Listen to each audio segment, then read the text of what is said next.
And welcome to my YouTube channel Avinash Pawar EMRS. Today we are going to study class 9th English text Beehive. In it we are going to study fourth lesson, A Truly Beautiful Mind, in second part. In 1900, at the age of 21, Albert Einstein was a university graduate and unemployed.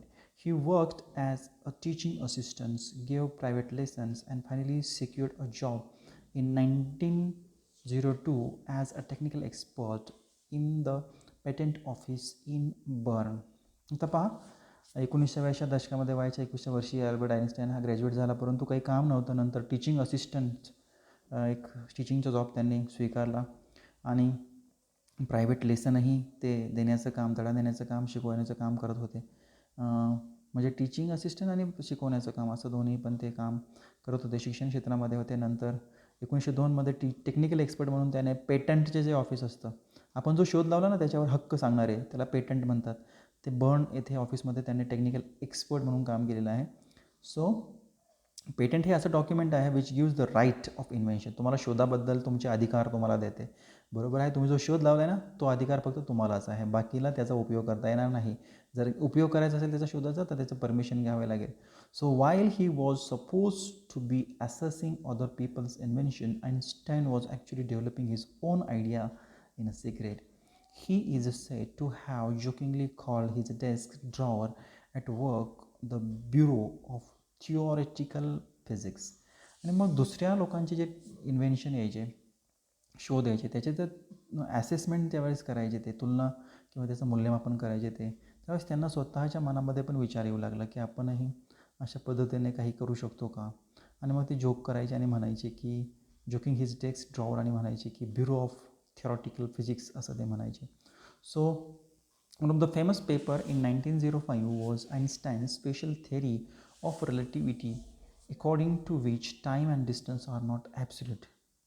आणि म्हणून त्यांनी एक theory, सिद्धांत Albert आइन्स्टाईनने मांडलेला आहे. त्याच्यानुसार त्यांनी सिद्ध केलेलं आहे की टाईम आणि डिस्टन्स जो आहे तो ॲब्सोल्यूट नाही आहे. Absolute means measured into itself, not relations to anything else, कोणाच्या संबंधित नाही आहे, परंतु तो स्वतःच त्याचा मोजता येतो असं. So indeed two perfectly accurate clock will not continue to show the same time if they come together again after a journey, if one of them has been moving very fast relative to the others. आता दोन clock जर आपण जुळवले तरी ते एकसारखा time हे दाखवणार नाहीत, एक दुसऱ्यापेक्षा फास्ट दाखवेल, कमी दाखवेल. So from this followed world's most famous formula which describe the relationship between mass and energy. आणि म्हणून त्यांनी एक फॉर्म्युला शोधून काढला जो रिलेशनशिप दाखवत होता मास आणि एनर्जीबद्दल, आणि तो होता E=mc². So in this mathematical equation, E stands for the energy, M stands for the mass, and C stands for the speed of the light in a vacuum. आणि मग तर आपल्याला इथे एक उत्तर आपण दिलेला आहे. Wien you seat with a nice girl for 2 hours it seems like a 2 minute. Wien you seat on hot stove for 2 minute it seems like a 2 hours. That's relativity. आणि मग ते सांगतात एखाद्या मुलीशेजारी आपण चांगल्या मुलीशेजारी बसलो, 2 तास बसलो की आपल्याला 2 मिनटासारखं बसल्यासारखं वाटेल. एखाद्या स्टोववरती बसलो गरम तर आपण 2 मिनटं बसलो तरी 2 तासासारखं बसल्यासारखं वाटेल, आणि याला रिलेटिव्हिटी असं म्हणतात, असं अल्बर्ट आइन्स्टाईन म्हणतात. तर while Einstein was solving the most difficult problem in physics, his private life was unraveling. आता आइन्स्टाईन ज्यावेळेस काही स्वतः काही प्रॉब्लेम ज्यावेळेस सोडत होते फिजिक्समधले, त्यावेळेस त्यांचं जे काही खाजगी जीवन होतं ते अनरॅव्हलिंग होतं, मीन्स स्टार्टिंग टू फेल, अपयश त्याच्यामध्ये येत होतं. So Albert had wanted to marry Mileva right after finishing his study, but his mother was against it. आणि म्हणून त्यांना लगेच त्यांचा अभ्यास झाल्यानंतर तिच्याबरोबर लग्न करायचं होतं मिलेवाबरोबर, परंतु आईला ते आवडत नव्हतं.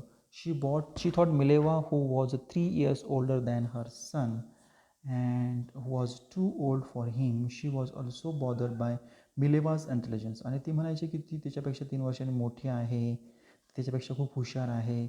So she is a book like you, his mother sed. Einstein put the wedding of. आणि मग ती सांगते की तू तुझ्यासारखी एक ती एक पुस्तक बनवून राहील, तुला सारखे सजेशन देईल, आणि मग ते वेडिंग जे आहे ती थांबलेली आहे. So next para, the pair finally married in January 1903 and had 2 sons. But a few years later, the marriages flattered. Mileva, meanwhile, was losing her intellectual ambition and becoming an unhappy housewife. After years of the constant fighting, the couple finally divorced. In 1990, Einstein married his cousin Elsa in the same year. आणि मग दोघांनी तरी पण लग्न केलेलं आहे जानेवारी 1903मध्ये. 2 मुलंही त्यांना झाली, परंतु त्यांचं जे काही जीवन आहे, वैवाहिक जीवन, ते फार यशस्वी झालेलं नाही, ते कमजोर होतं. आणि मग त्यांनी सारखे वाद व्हायचे. तिची जी काही इंटेलेक्च्युअल बौद्धिक तिची काही ॲम्बिशन होते, ॲम्बिशन म्हणजे काय, महत्त्वाकांक्षा होती, ती पूर्ण झाली नाही, कारण ती एक हाऊसवाईफ बनून राहिली.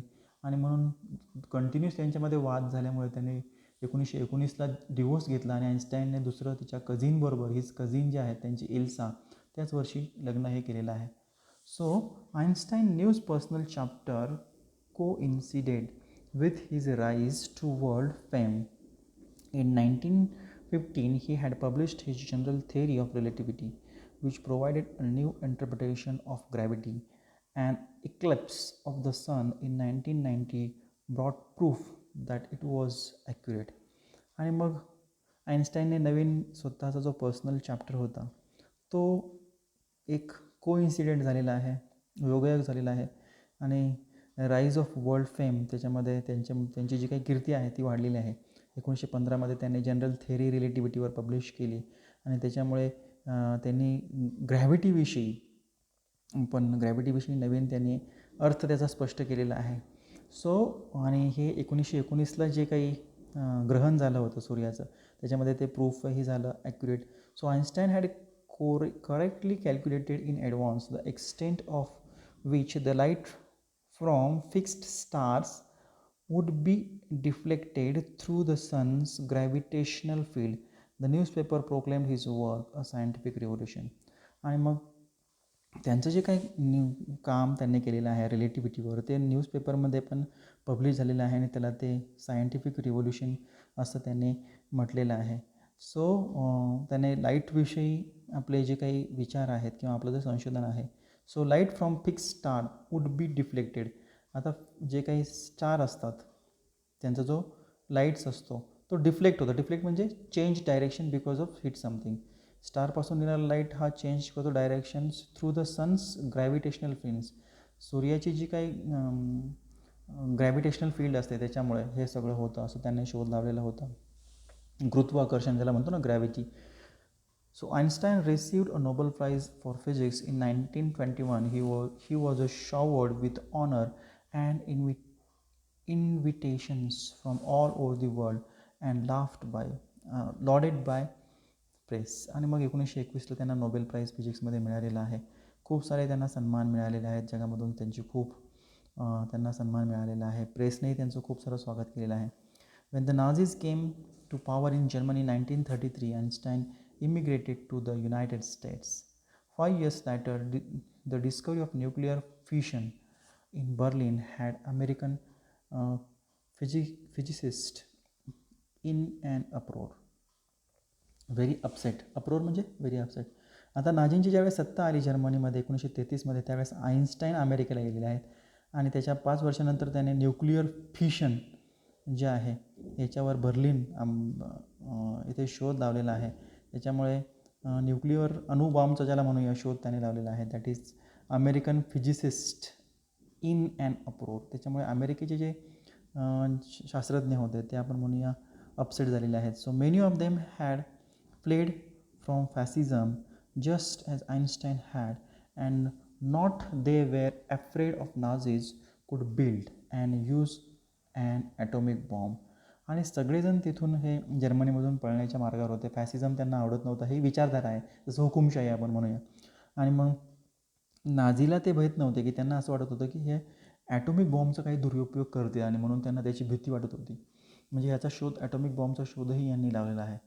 So at using of a colleague, Einstein wrote a letter to the American President Franklin D. Roosevelt on 2nd August 1939 in which he warned.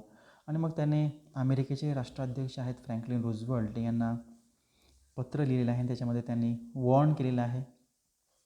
बरोबर आहे काय त्यांनी सांगितलेलं आहे?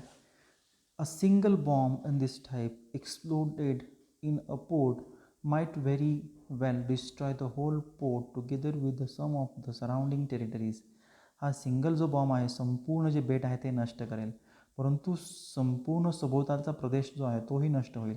His word did not fail to have an effect. American develop an atomic bomb in a secret project of their own and dropped it on the Japanese city Hiroshima and Nagasaki in August 1945.